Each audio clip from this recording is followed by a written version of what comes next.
Hi guys, Leader Erika here, and this is actually going to be my first video. I started out on the deck box with my friend Jordan, before I decided to kind of do my own. And we're going to start off with my experience from Collinsville Regionals this past weekend.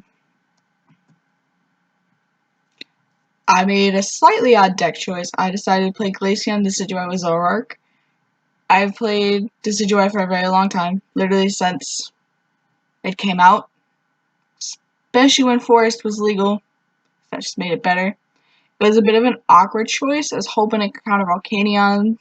Plus, the de-evolve and spread and the freezing gaze ability just added a lot of kind of stacking that I could really use Glaceon with to take out a lot of things quickly. And I even tested very well against Steel beforehand.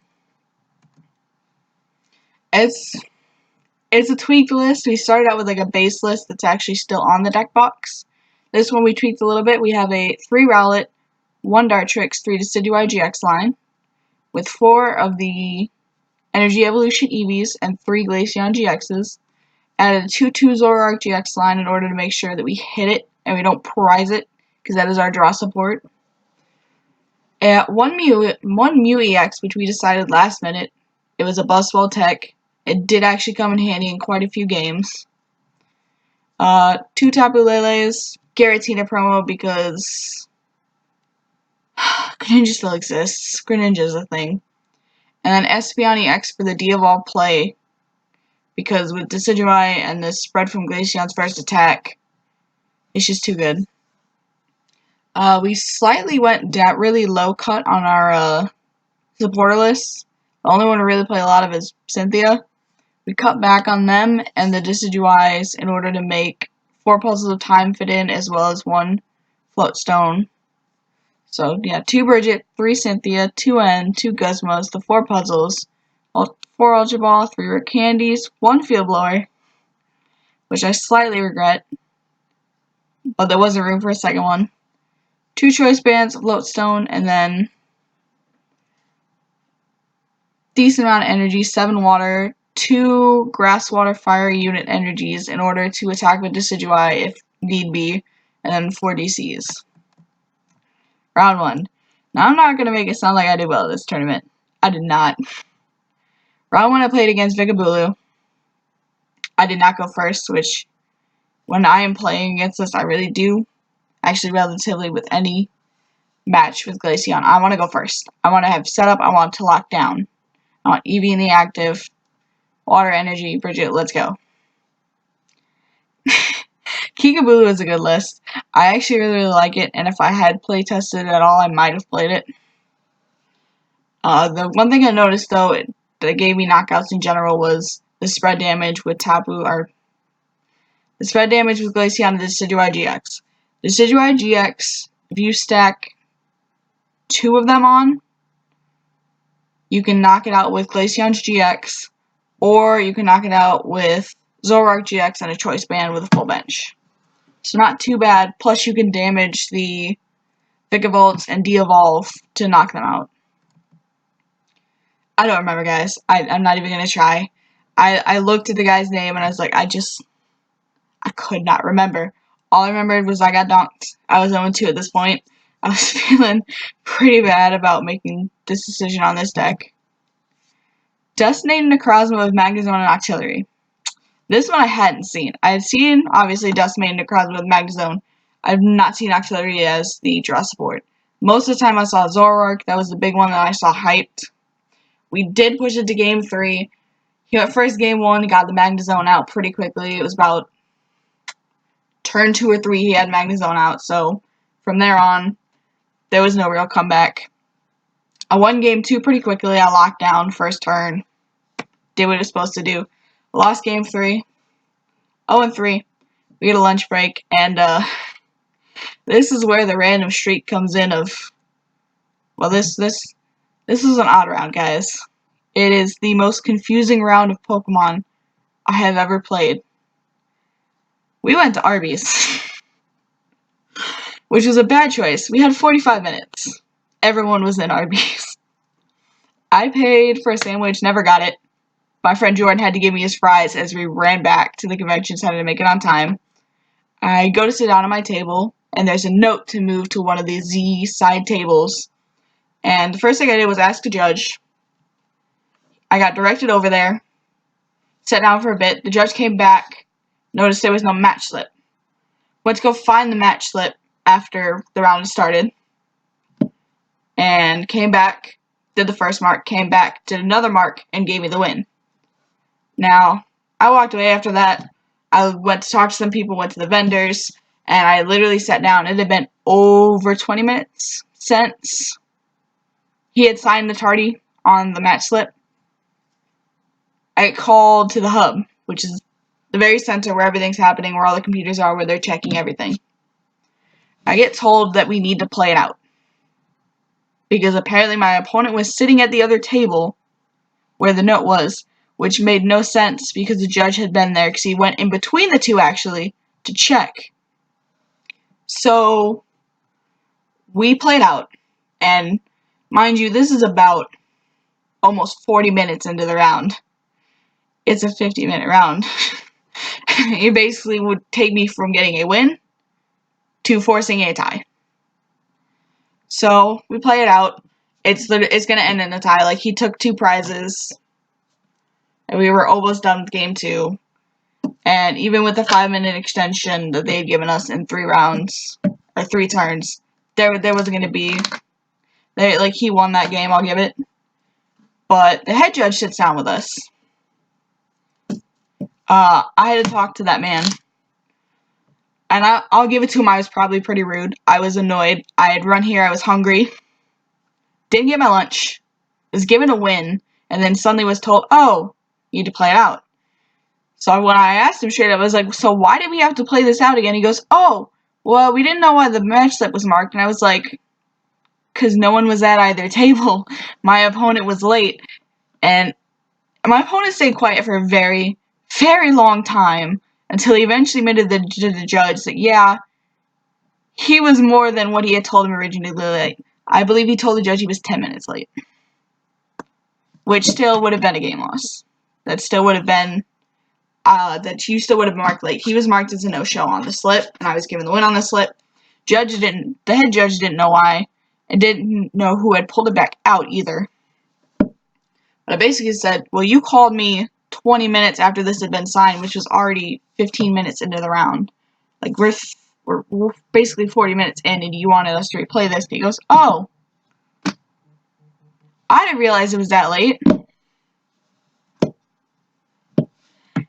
I was like, I'm sorry, but I told you when you first called me up when this had all started. You just made me waste time where I could have gotten food, which I was attempting to do, because we had friends that were actually judging, doing, like, side events that had snacks and stuff with them that I was going to go get. So I was kind of really peeved, and I was kind of really upset. And I just didn't really agree with the lack of communication between the judges, because the head judge was looking at me and was like, well, what's the name of the judge that took your slip in the first place? I was like, I don't know. We're at round 4. I don't barely know my name right now. Like, I just know how to play. That's all I can do right now. I can play. But that got sorted. My opponent admitted he was later than he had told him, that he wasn't sitting at the other table, because the judge had actually been over to the other table to check that he wasn't there. So just uber confusing, uber annoying, but I take the win. I am now 1-3, still feeling bad, but whatever. We go to round 5. I sat down with a guy. He was super nice. He was feeling pretty bad too. He thought his deck would have been doing a lot better as well. But he is the matchup I wanted. I was looking for fire decks this weekend. This was my target the entire time. Was to hit Salazzle Garbodor, Ho-Oh Garbodor, Volcanion, something fire that I could set up against and knock down /lockdown. 2-0.